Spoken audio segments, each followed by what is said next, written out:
जो लोग लूडो खेल करके, ताश खेल करके, फिल्म देख करके और भी डिफरेंट डिफरेंट टाइप से समय बर्बाद करते हैं, उनका जो भविष्य होता है ना, वो अंधकारमय होता है। परंतु जो लोग अपने ऊपर काम करते हैं, जो अपने लिए काम करते हैं और अपने को समय को सदुपयोग यूटिलाइज करना जानते हैं, how to utilize your time, they can success, वही आदमी सफल होते हैं, वही आदमी भविष्य बनाते हैं, उनका भविष्य उज्जवल होता है।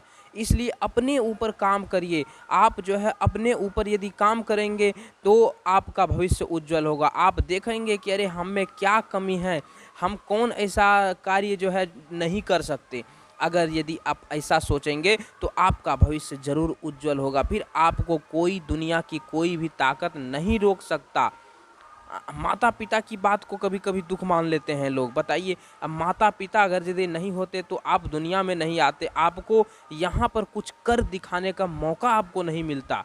इसी प्रकार की एक आशीष नाम के जो है आदमी था, जिसकी शादी हो गई थी, उसके दो बच्चे भी थे, जिसके फैमिली में सब कुछ अच्छा चल रहा था।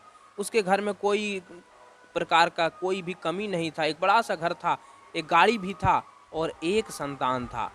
मतलब पति पत्नी और एक संतान था, एक लौता संतान था।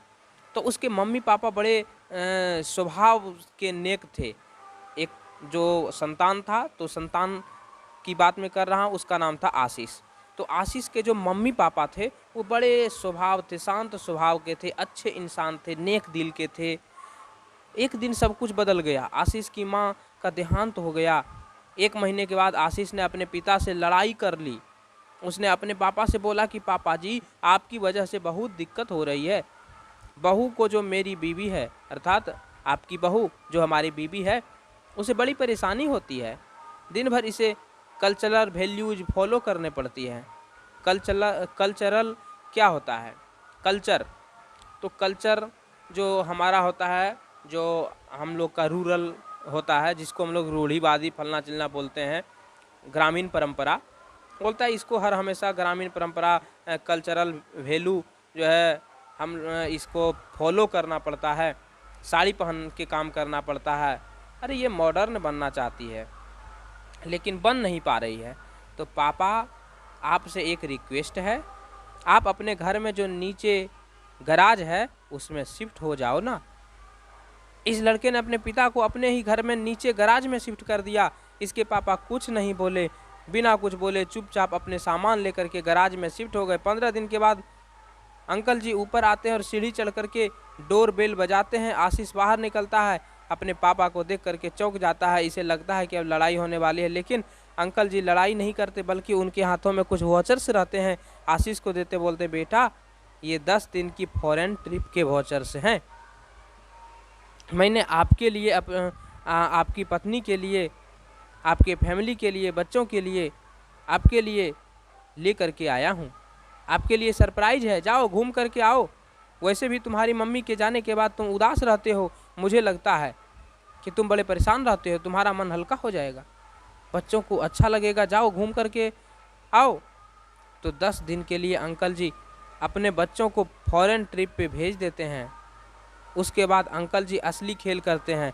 जिस मकान में आशीष रह रहा था ना, उसे 6 करोड़ मकान को 3 करोड़ में बेच करके अपने लिए एक छोटा सा घर ले लेते हैं और आशीष का सारा सामान एक किराए के मकान में ले लेते हैं और उस पर शिफ्ट करवा देते हैं।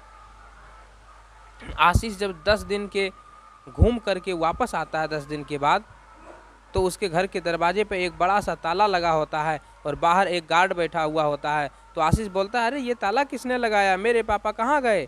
तो गार्ड ने बोला, क्यों परेशान हो रहे हो, मुझे बोल करके गए हैं बात करवा देना। तो आशीष बोलता है कि तुम क्या बात करवाओगे, मैं बात करता हूँ, कॉल लगता है, कॉल नहीं लगता है। तो गार्ड बोलता है, कॉल, जब वो कॉल लगाता है तो कॉल लग नहीं रहा है। तो गार्ड बोलता है, साहब ये नंबर नहीं लगेगा, साहब मुझे दूसरा नंबर लिखवा करके गए हैं। गार्ड जाता है अंदर अपने केबिन में, एक छोटी सी पर्ची पे नंबर होता है और कॉल करता है आशीष को, उसके पिता से बात करवाता है।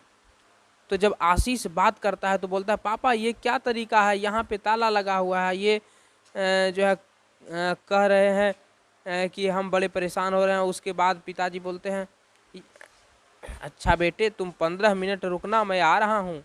15 मिनट के बाद एक गाड़ी आती है, गाड़ी में से उसके पापा उतरते हैं और जा कर के बोलते हैं बेटा ये पकड़ो चाबी, इस मकान में तुम्हारा सारा सामान शिफ्ट करवा दिया है, 1 साल का किराया दे दिया है, अब तुम्हारी पत्नी को जैसे तुम्हें रखना है रखो, मुझे परेशान मत करो। तो आशीष पूछता है कि पापा आप कहाँ रहेंगे? तो अंकल जी बोलते हैं बेटा मैंने तो अपने लिए एक छोटा घर खरीद लिया है, मैं उसमें खुश हूँ, आप अब तुम्हें जैसे रहना है रहो। छोटी सी कहानी बहुत बुरी बात सिखाती है। लाइफ में पेरेंट्स की हमेशा कदर करना, इसे पहल की पेरेंट्स आपकी कदर करना बंद कर दे, वैसे भी पेरेंट्स आपका कदर करना कभी बंद नहीं करेंगे, इसलिए उन्हें कभी भी उन्हें दुखी मत करना। जब ऐसी ठेस लगी ना आशीष को, तब समझ में आया यार बहुत बड़ा गलती कर दिया, अपने पापा के साथ व्यवहार मैंने खराब किया। फिर पापा के पैरों में गिर करके माफ़ी मांगी, बोले पापा मुझे माफ़ कर दो, मुझे माफ़ कर दो। बोले बेटा अब तो जब चिड़िया चुग गई खेत, अब क्या हो सकता है, अब पछताने से क्या फ़ायदा।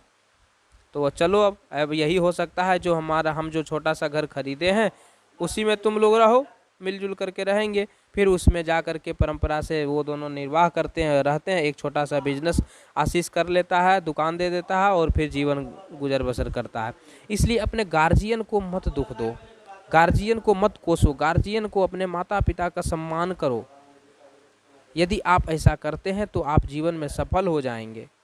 थैंक यू वेरी मच, धन्यवाद।